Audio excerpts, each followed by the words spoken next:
Omni-Man vs. Bardock is a debate I feel like a lot of people have been talking about recently. The father of Goku versus the father of Invincible. Two alien super soldiers that have been fighting in space for years, decades even. For Omni-Man, literal centuries. But there is a clear winner here, and I feel like most people have the wrong idea on this fight. While Omni-Man definitely has speed, you can travel across galaxies in days, he's also nowhere near as strong as a lot of people like to hype him up to be. For starters, the Guardians of the Globe nearly beat him.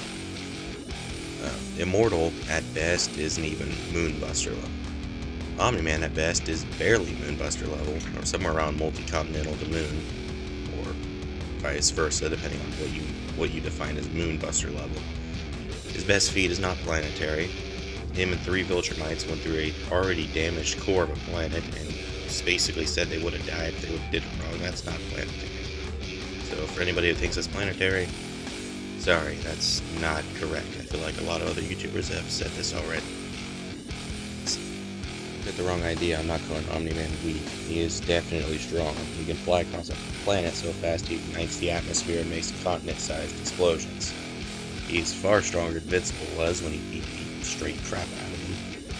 He did kill the Guardians of the Globe, who are not weak, contrary to popular belief. They were just no match for Omni-Man, although he is nowhere near his inspiration, that being Superman. And compared to Bardock, well, he is kinda weak, and I'm about to explain why. So, in Dragon Ball Z, before Bardock died, his power level was around 10,000. If you add in non-canon material, it gets even higher. Super, you could argue retcon this, but also current manga feats for him honestly kind of imply he's stronger in Super than he would have been in Z. And I don't mean he's in Dragon Ball Super like the future, like the new flashbacks added with the newer arcs, for those who don't know. But even in base, with power level of 10,000, he is easily planet to arguably Dwarf Star Buster once he gets Super Saiyan, which I'll talk about in a second. Even with just 10,000 power level, that's way beyond Omni-Man. His speed is still much slower, obviously. He cannot breathe in space. He can make a key barrier for oxygen. Not permanent breathing, but strong enough to, keep him fighting Omni-Man for a little bit in space. Plus, he's so strong, how would Omni-Man even get him into space to begin with, plus Great Ape? Great Ape would massacre Omni-Man in a fight. You add up all of that, plus the fact that he has ranged abilities that can decimate Omni-Man, and the fact that although he's less experienced, he should be at least comparable in skill to some degree. And the fact that in the Invincible verse, when someone's much stronger than you, your fists tend to just explode on impact. I don't see how people think Omni-Man wins this. I honestly don't. I know some people are going to argue, well, Omni-Man can resist the pull of a black hole. Yeah, that's not very impressive when you're going up against a guy who can blow up dwarf stars. If you add in Xenoverse feats, well, guess what?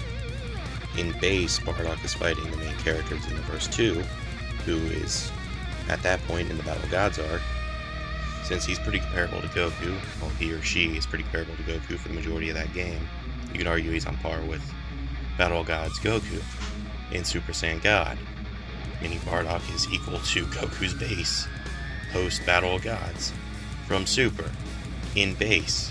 In Xenoverse, that's low multiversal in base. You add up all the 3 different Super Saiyan forms he gets. Yeah, Omni-Man's not even touching him. Omni-Man is getting blinked out of reality within like a nanosecond. Even without all that, canon Bardock beats the straight crap out of Omni-Man. He is way stronger. He has better abilities. His feats are arguably better if you were to add up, taking on tons of Frieza Force people who are all usually Moonbuster level, just by default. He decimates Omni-Man. There's not even a question about it. You'd be like, Omni-Man has better survivability. Well, that ain't gonna help him when he's getting melted by Ki Blast. Omni-Man has more experience. Experience is only good if you have the durability to keep up with that. You could argue he's way faster. Yeah, he'll fly right into Bardock and explode into a red cloud of mist. Just bloody mist all over the place. Omni-Man has no shot at winning this, no matter how you slice it. Unless you have him fight Baby Bardock, this fight is a win for Bardock. So, and anybody wants to argue that, well, you better have one really, really good argument. Because even with crossover stuff from Omni-man, I add in Xenoverse, it's over. For me, this reminds me a lot of Goku vs. Saitama, where it's an overhyped character fighting a clearly superior opponent.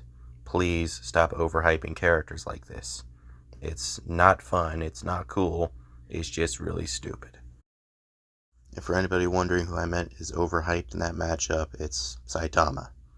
And if you don't think he's overhyped, then you clearly haven't been on the internet very long. So yeah, that's my thoughts on this abomination of a matchup. If you disagree, somehow, I mean, just try to prove me wrong, please.